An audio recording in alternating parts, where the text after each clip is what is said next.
Halo, selamat malam. Mohon izin teman-teman, Bapak Ibu dosen, izin memperkenalkan diri. Nama saya Mahbub Bayi Haki, dari kelas IF 205, NIM 2404 01010200. Pada kesempatan kali ini, saya akan mempresentasikan sebuah video untuk mengenai tugas ujian akhir semester mata kuliah Estetika Humanisme. Di sini saya akan membahas terkait mindfulness dan fokus. Judulnya ialah merebut kembali kendali di era distraksi. Sebuah topik yang saya rasa sangat relevan dengan kehidupan kita semua saat ini, di mana kita saat ini tuh banyak sekali hal-hal yang mendistraksi kita, mungkin berupa notifikasi handphone atau hal-hal lain yang bisa menyebabkan kita itu kurang fokus sehingga pekerjaan kita itu terbengkalai gitu. Masuk ke materi, di sini ada beberapa masalah yang sering kita hadapi, yaitu satu hari berlalu tidak ada tugas yang selesai. Kemudian ketika kita membuka laptop, ujung-ujungnya kita malah scroll sosial media. Terus kemudian kita juga sering banget cemas karena keseringan nonton pencapaian orang lain, ya, kurang lebih seperti itu. Jika hal-hal seperti itu membuat kita cemas, percayalah kalau itu tidak sendiri, ya. Jadi kita semua sebenarnya mengalami hal yang sama. Ini adalah realitas yang kita hadapi di era digital, era yang penuh dengan distraksi. Agenda hari ini untuk menjawab pertanyaan-pertanyaan tadi, bagaimana caranya supaya kita tidak cemas, kemudian tetap bisa menjalankan kehidupan sehari-hari dengan fokus, maka dibutuhkan pelatihan mindfulness. Jadi di kesempatan kali ini saya akan membahas terkait mindfulness dan fokus. Di sini ada kisi-kisinya, yaitu apa itu sih mindfulness, kemudian mengapa itu penting gitu di era digital saat ini.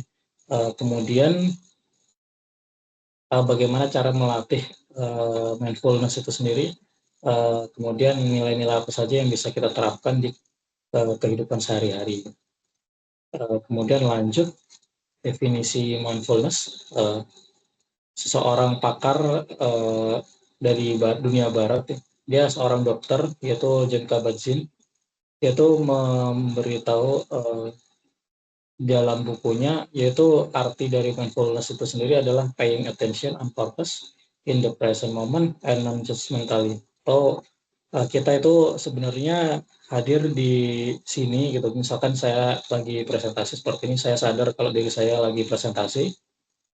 Kemudian kita ngerti kalau hari ini saya sekarang lagi presentasi dan menyadari hal itu gitu. Dan tidak kosong pikiran. Jadi biasanya kita sering banget disuruh untuk mengosongkan pikiran, padahal sebenarnya yang seharusnya adalah kita harus mengisi pikiran tersebut gitu. Karena mindfulness itu sendiri artinya pikiran yang penuh untuk di bahasa Inggris. Jadi kita fokus dengan diri kita sendiri, sadar kalau kita lagi ngapain dan tidak kosong. And non-judgmental artinya tuh kita tidak mengingat hal-hal yang sudah berlalu ataupun hal-hal yang akan kita lakukan gitu. Jadi benar-benar kita hanya fokus di saat ini lagi ngapain, itu adalah mindfulness. Lanjut, definisi fokus itu sendiri adalah kemampuan mengarahkan energi mental ke satu tugas. Jadi ketika kita menjalankan satu tugas dan hanya mengeluarkan semua energi itu ke satu tugas itu kita lagi fokus. Fokus itu lawan katanya multitasking, ya. Jadi buah hasil dari pikiran yang terlatih oleh mindfulness. Jadi ketika kita sudah mindfulness, sudah pasti kita fokus. Apakah lebih baik dari multitasking? Beberapa pakar bilang kalau multitasking itu sebenarnya hanya task switching, jadi hanya pindah-pindah tugas saja gitu. Yang dimana itu dilakukan secara cepat dan menghabiskan energi. Sedangkan kalau fokus itu membutuhkan sedikit energi karena dia hanya mengerjakan satu tugas saja gitu. Kemudian di era zaman sekarang ini perhatian itu adalah komoditas ya. Jadi sering sekali kita itu susah untuk fokus karena banyak sekali godaan-godaan seperti sosial media ataupun bahkan ketika kita sedang lagi ngerjain tugas tiba-tiba ada video YouTube yang seru untuk kita tonton gitu atau teman kita lagi makan apa gitu ramen terus kita ujung-ujungnya buka GoFood terus jadi pesan makan jadi nggak fokus ngerjain tugas seperti itu. Banyak sekali distraksi di dunia sekarang ini. Dan aplikasi itu memang dirancang untuk adiktif ya jadi digunakan terus menerus dan parahnya adalah perhatian ini sekarang menjadi sebuah komoditas jadi udah bukan lagi sebuah uh, apa ya sesuatu yang tidak berguna gitu tapi attention ini malah dipakai untuk jualan seperti yang kita tahu banyak sekali sosial media yang saat ini seringkali konten-kontennya itu berbayar gitu atau istilahnya jadi iklan dan sebagainya dan itu adalah komoditas yang paling diperjualbelikan saat ini gitu. Jadi untuk bisa fokus itu kita harus melawan banyak hal ya. Jadi selain kita harus melatih diri kita untuk fokus, kita juga mencoba untuk menghindari aplikasi-aplikasi yang sifatnya itu mencuri perhatian kita. Ini adalah pelajaran dari masa lalu, yaitu ada sebuah filsuf bernama Seneca.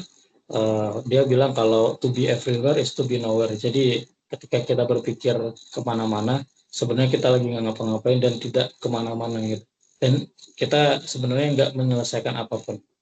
Jadi ketika kita berpikir mau menyelesaikan tugas A, B, C itu hanyalah sesuatu yang di pikiran saja gitu. Tidak bisa direalisasikan karena posisi kita sedang lagi F gitu atau G gitu. ABC-nya cuma di pikiran aja seperti itu. Jadi distraction problem itu bukanlah hal yang baru tetapi sudah ada sejak zaman-zaman terdahulu. Perhatian yang terbagi itu membuat kita tidak benar-benar hadir dimanapun sehingga sangat-sangat tidak berguna. Makanya mindfulness ini sangat-sangat penting sekali. Lalu bagaimana cara kita untuk bisa berlatih mindfulness? Di sini ada cara yang saya sering sekali untuk lakukan, yaitu adalah latihan pernafasan.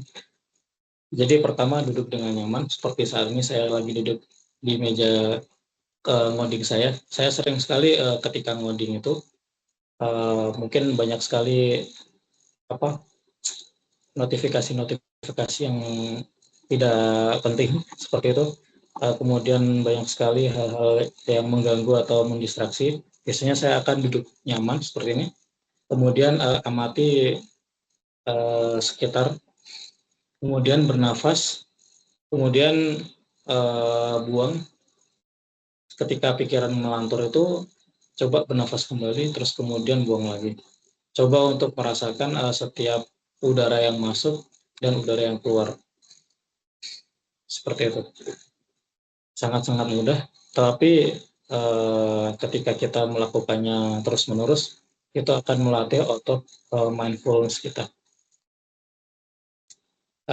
Ketika kita sudah sering berlatih pernafasan, kita akan jadi lebih peka ya. Jadi ketika kita lagi minum kopi, atau kita lagi jalan, atau kita lagi mendengarkan orang lain, itu akan terasa manfaatnya. Jadi ketika kita lagi makan atau ngopi, itu kita bisa merasakan makanan yang kita rasakan benar-benar berasa gitu. Ketika kita memegang cangkir kopi, itu berasa hangat cangkirnya. Kemudian ketika kita jalan, kita berasa capek di betis kita gitu.